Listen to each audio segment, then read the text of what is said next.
Welcome back. Thanks for staying with us. You're watching Speed News. This is Beyond World is One. Let's get started.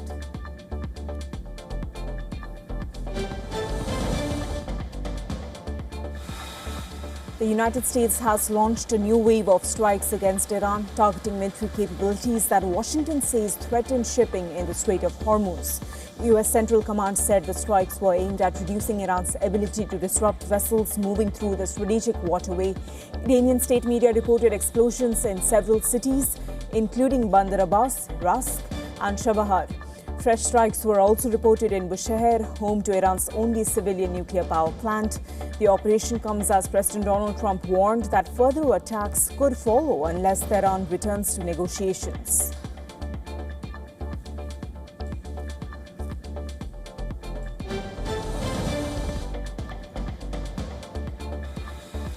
The U.S. military has released footage showing what it says is the targeting and disabling of a Curacao-flagged oil tanker accused of attempting to breach Iran's port blockade. U.S. Central Command said an aircraft disabled the MT Belma by firing Hellfire missiles at the vessel's smokestack, preventing it from continuing its route toward Iran. The operation marks the first forced vessel halt since the blockade was reinstated, with two other ships reportedly redirected during the mission.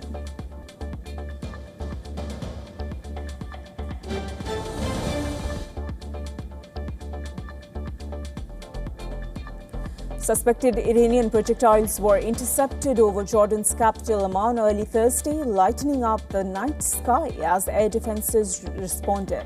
Jordan's armed forces said they had downed 3 Iranian missiles. The incident came after the United States launched a new wave of strikes against Iran.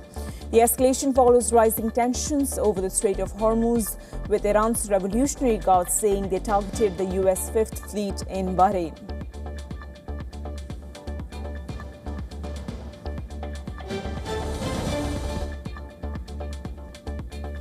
The U.S. House of Representatives has rejected a proposal to cut off aid to Israel, voting 314 to 104 against the measure.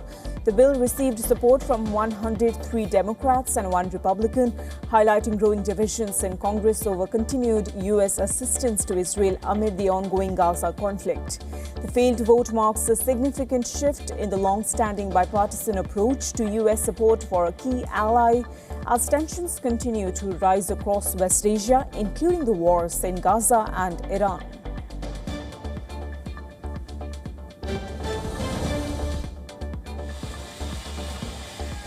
Russian strikes across Ukraine have killed at least 13 people and wounded more than 50 people. The attacks targeted several areas, including Kyiv, Odessa, Sumy, Zaporizhzhia and Mykolaiv, damaging civilian infrastructure and key facilities. In the capital, Kyiv, explosions were reported after a ballistic missile alert, with officials saying a warehouse was hit and debris damaged in nearby non-residential buildings.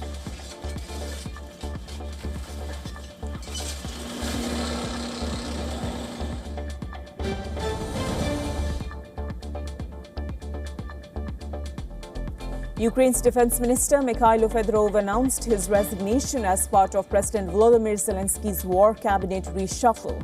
He has resigned days after the resignation of the Prime Minister of Ukraine, Yulia Sviridenko.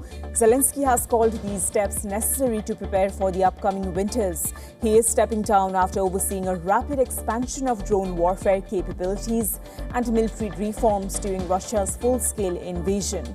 Fedorov has been particularly hailed for the development of drone production and use since the war with Russia started in 2022, as well as for starting sweeping army reforms.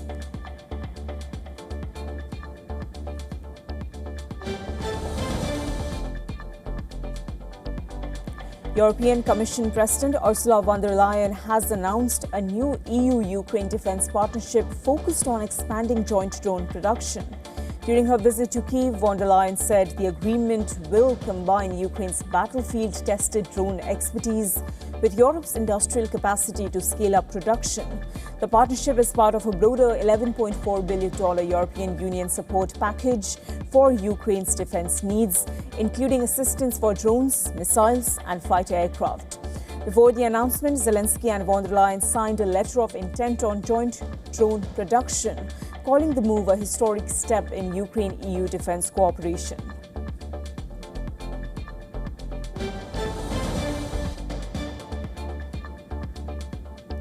Peru's Keiko Fujimori has officially received her presidential credentials during a formal ceremony in Lima, marking a key step in her political return.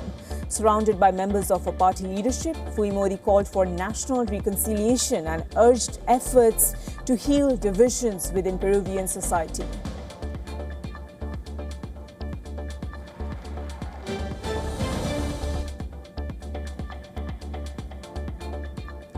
French lawmakers have voted to approve a landmark bill that would establish a right to assisted dying for some adults suffering from incurable conditions. The country's lower house backed the legislation with 291 votes in favor and 241 against. The bill will now face review by France's highest constitutional authority, and if approved, France will join countries including the Netherlands, Belgium, Switzerland and Canada in legalizing assisted dying.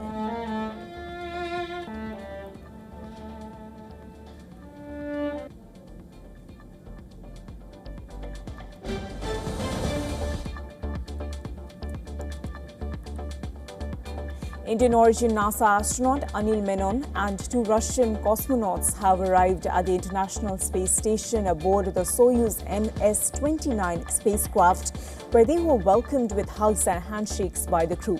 The spacecraft reached orbit after an initial 8-minute ascent, followed by a nearly 3-hour journey before docking at the ISS Pencil module. Menon and the cosmonauts will begin an 8-month mission aboard the space station, carrying out experiments focused on the effects of long-duration space flight on the human body, including changes in blood flow, vein structure, and blood composition in microgravity.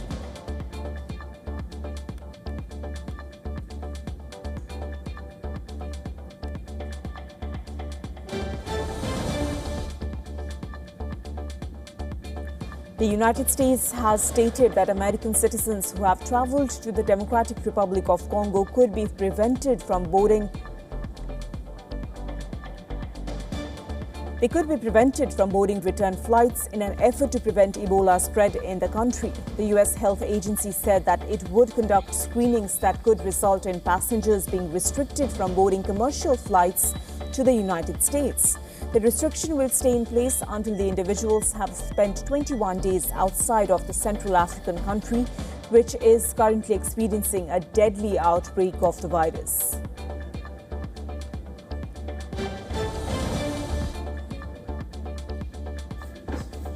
Volunteers in Gaza are working to preserve ancient artifacts damaged by the ongoing conflict.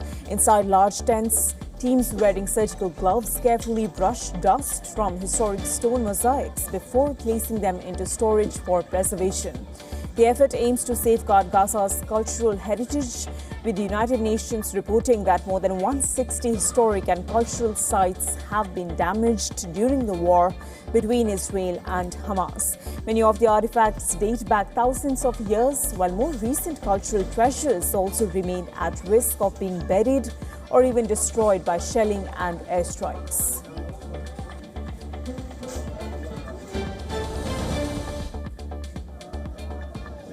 Former Haitian President Michel Martelly has returned to Haiti in a rare visit to his homeland. Martelly has not disclosed the reason for his trip, but local media reports say he may testify in the ongoing investigation into the 2021 assassination of former President Jovenel Moise. The former leader, who served as president from 2011 to 2016, was welcomed by supporters in Port-au-Prince, though he did not respond to questions from reporters. Martelly has faced corruption and drug trafficking allegations from foreign authorities, which he has not publicly addressed, and his return comes as Haiti continues to battle worsening poverty and a surge in gang violence.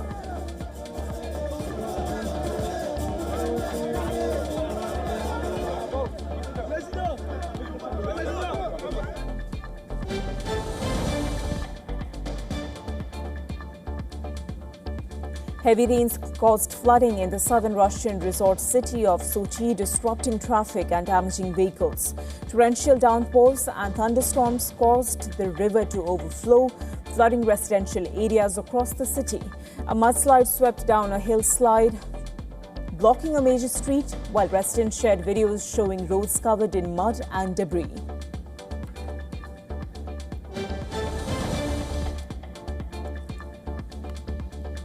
In Canada, wildfires are disrupting railway operations near Armstrong in Ontario as flames spread across parts of the region. Footage shared online showed a Canadian train crew surrounded by thick smoke and fire. Authorities said 3 trains carrying combustible and flammable materials were stopped near Armstrong as a precaution.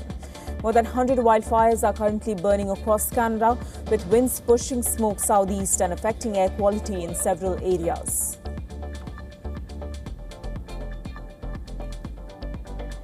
Smoke from the wildfires also blanketed Toronto, creating hazy skies and significantly reducing air quality across the city.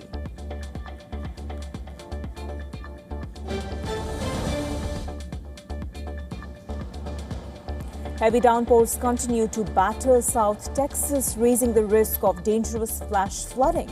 The storm spawned a tornado in San Antonio and caused widespread flooding, washing out roads and prompting dozens of high-water rescues near the Mexico border. Flash flood warnings remain in place, with some Uvalde residents ordered to evacuate. Officials are also monitoring vulnerable areas in Kerr County, where deadly floods struck last year. No deaths or injuries have been reported, but forecasters warn that rainfall totals could reach up to 20 inches before the storms move away.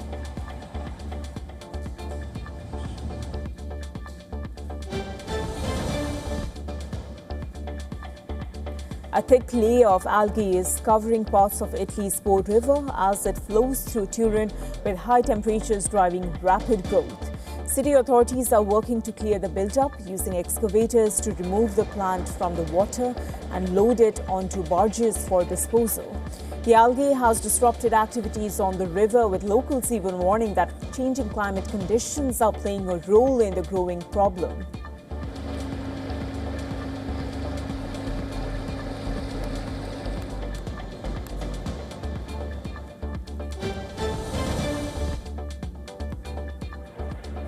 Wildfires have swept across several regions of Algeria, including the Jaya province, destroying farmland and killing livestock.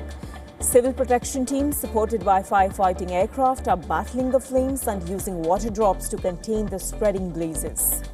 Authorities say more than 100 fires have erupted in recent days across forests, farmland and palm groves, with extreme heat and drought conditions fueling the outbreaks.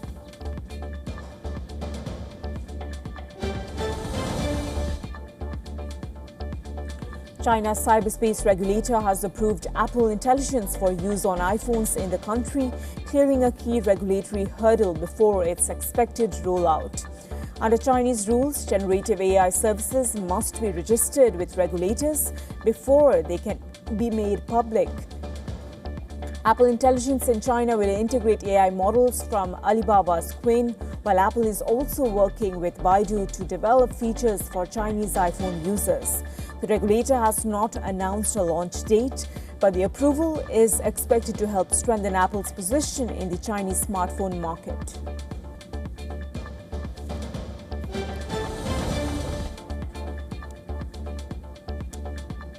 Amazon's low Earth orbit satellite internet venture, Amazon Leo, has signed a partnership with South Africa's internet provider Herotel to launch a new satellite broadband service. The new service, called Every, is aimed at connecting rural and underserved communities, with a commercial launch planned for 2027.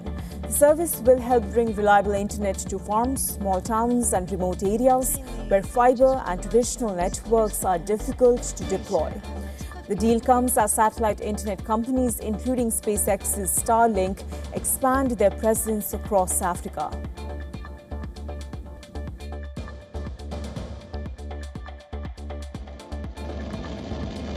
Propulsion nominale, pilotage est calme. La trajectoire est nominale.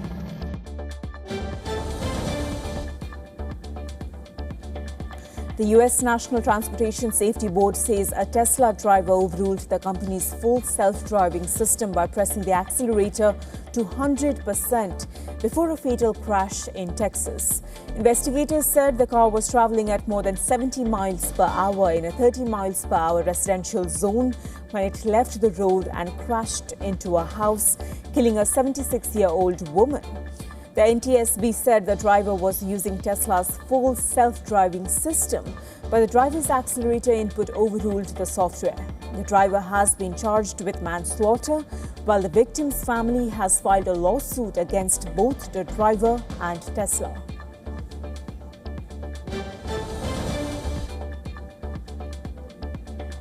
Asian markets came under heavy pressure in early trade as investors worried about stretched technology valuations and rising geopolitical risks in West Asia.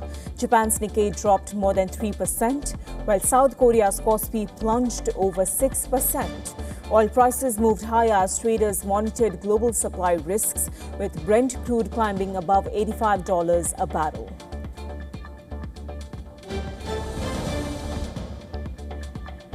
The OECD says global minimum tax rules have boosted government revenues without triggering significant job losses. The organization's latest assessment finds multinational companies have adjusted to the new framework, while fears of major damage to investment and employment have so far not been realized. The OECD says the findings suggest the tax changes are raising funds while limiting disruption to businesses and workers worldwide.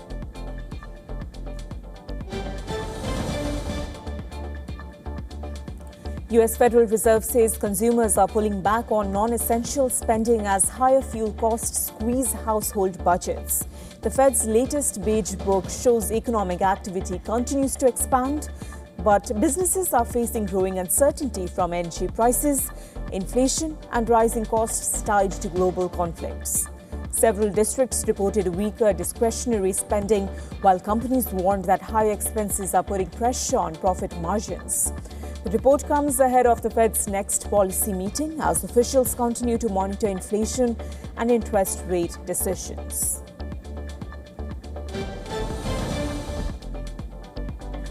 The conflict involving Iran is fueling new investment in U.S. liquefied natural gas projects, according to S&P Global. Analysts say rising concerns over energy security, possible supply disruptions, and volatile global markets are pushing companies to expand LNG capacity. The shift could strengthen America's role as a major energy supplier while helping buyers secure long-term fuel supplies amid growing geopolitical risk.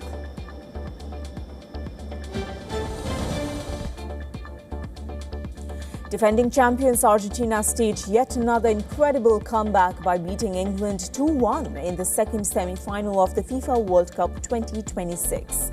After a feisty and fiery first half, England broke the stalemate in the second half following a goal from Anthony Gordon in the 55th minute. The three-time world champions were trailing behind and were desperate to score an equalizer.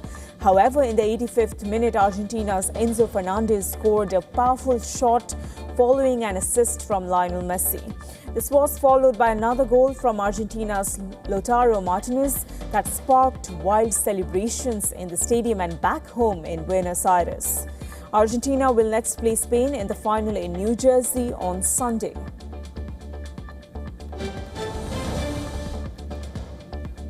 The International Cricket Council has announced several new changes to its marquee events, with the 2027 ODI World Cup undergoing a major format change. The 2027 ODI World Cup is taking place in South Africa and Namibia. The tournament will be a 14-team affair and will feature a Super 7 stage for the first time. It will feature a single round-robin league of 21 matches, with all 7 teams playing each other. The top 4 sides will then qualify for the semi-finals.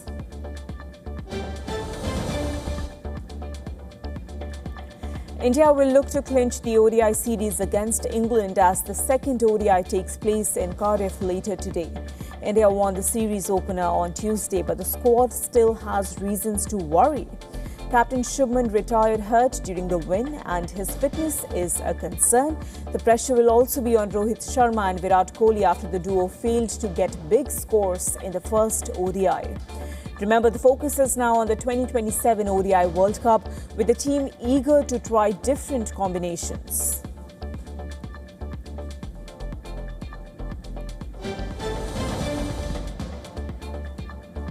Christopher Nolan's highly anticipated mythological sci-fi epic The Odyssey is tracking for a massive global box office debut. Trade analysts suggest the film is on track to witness $200 million to $220 million opening worldwide. Notably, The Odyssey marks a major technical milestone as the first ever feature film shot entirely using IMAX cameras.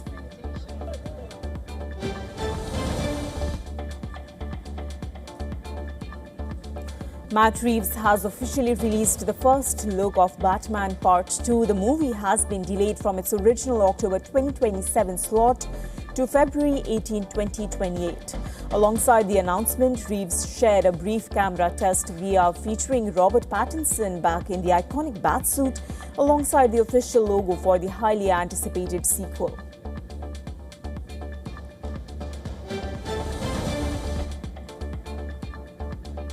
National Award-winning Indian actor Rani Mukherjee.